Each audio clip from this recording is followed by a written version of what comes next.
1433 বঙ্গাব্দকে বরণ করতে দেশটিভিতে আয়োজন করা হয় বাঙালির ঐতিহ্যবাহী উৎসবের। পান্তা ইলিশের সঙ্গে ছিল নানা রকম ভর্তা, মুড়ি-মুড়কি আর নকশি পিঠা। গ্রাম বাংলার ঘ্রাণ ছড়িয়ে পড়ে প্রতিটি কোণায়।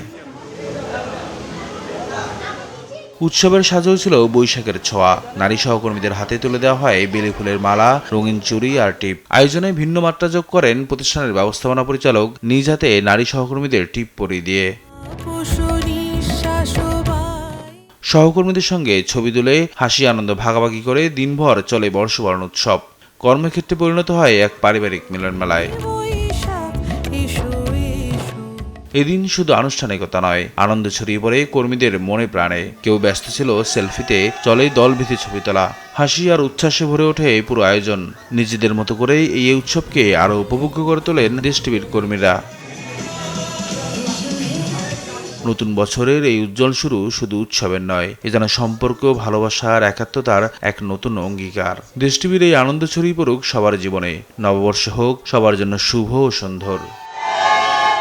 নিয়াজ মোরশেদ, দেশ টিভি, ঢাকা।